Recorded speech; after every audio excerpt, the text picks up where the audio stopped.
address from whom the letter is coming says Joseph Adam Zieler at the top, and then there's more, but that's the first part. Yes. And what are the numbers 47492/835-775? That's my ID number followed by my booking number. At the Lee County Jail? Yes.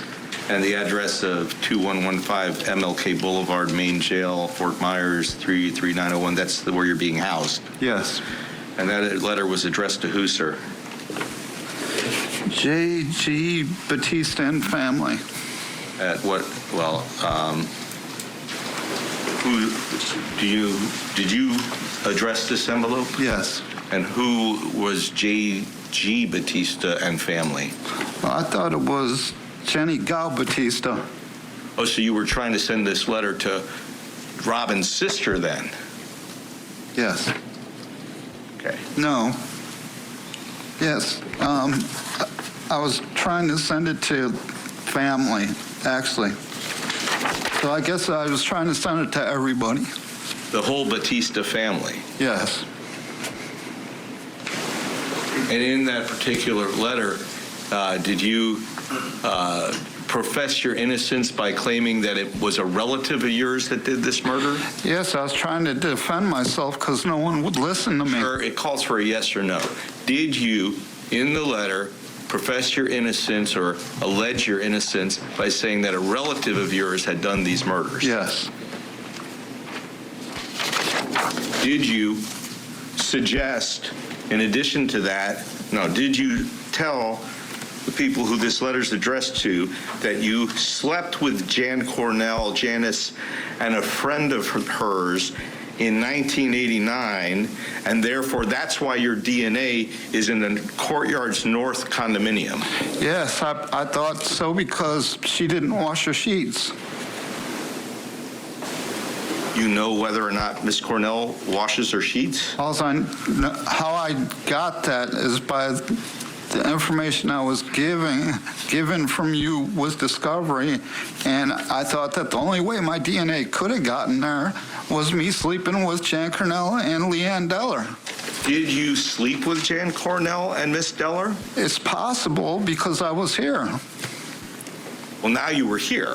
I mean, I was here in December '89. I testified to that earlier. And what I believe happened is I slept with Jan Cornell and Leanne Deller, and they were just too much of a pig not to wash their sheets.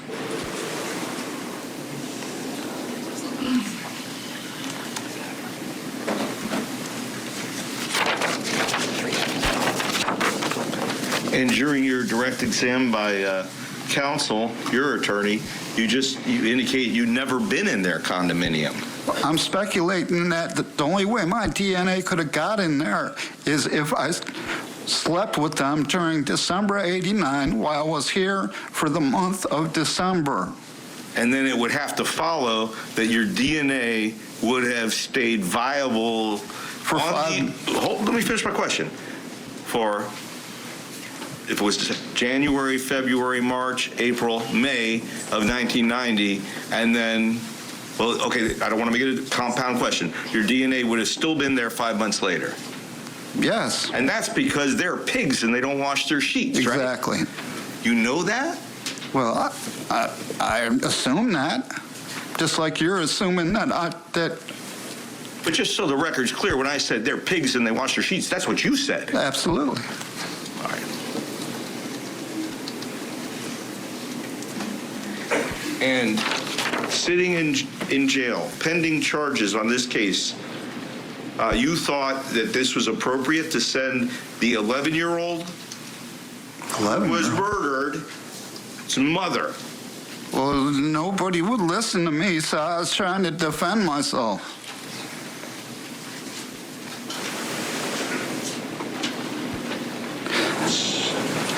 Can I speak? No, sir. Wait for a question, please. May I retrieve the exhibit? Go ahead.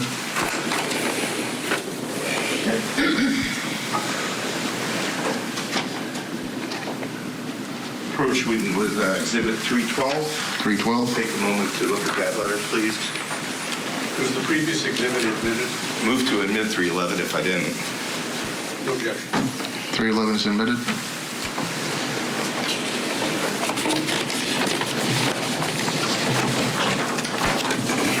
Sir, on the second page, that which shows the envelope which was sent to, again, J.G. Batista and addressed from Joseph Adam Zieler with the same numbers, is that also a letter you wrote?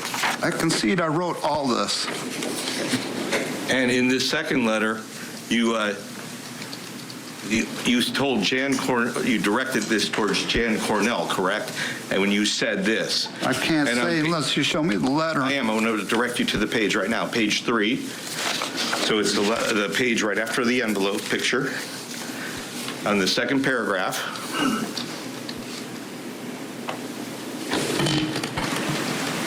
Did you address to Jan Cornell the following? The only way, underlined, is to admit you possibly could have slept with me as a night encounter, and you can't remember, you won't be sure, you won't retest. Did you? Hold on a second. Okay.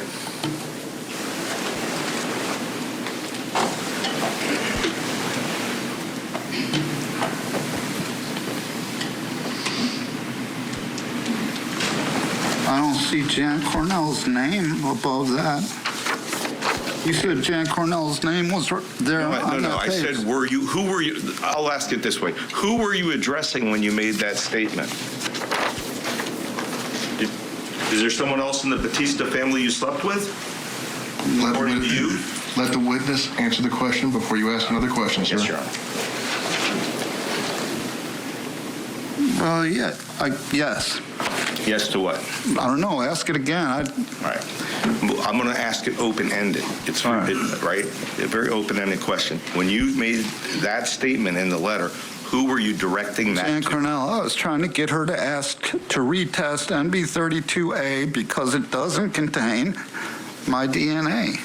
I don't believe it is. You've been sitting here for the last 2.5 days, right? Pretty much, yeah. Did you hear the testimony of, who was it that retested? Jim Pollock. Of Jim Pollock. Was it Jim Pollock? It was Jim Pollock. It was The retest. The retest. Beth Orteving, Vicky Bellino, All right. all of them. Well, the DNA witnesses, did you hear them say that they actually did retest NB32, that they actually took the sheet, recut another sample, and had another analyst do the same test? Did you hear that? Yes. So the retesting was done.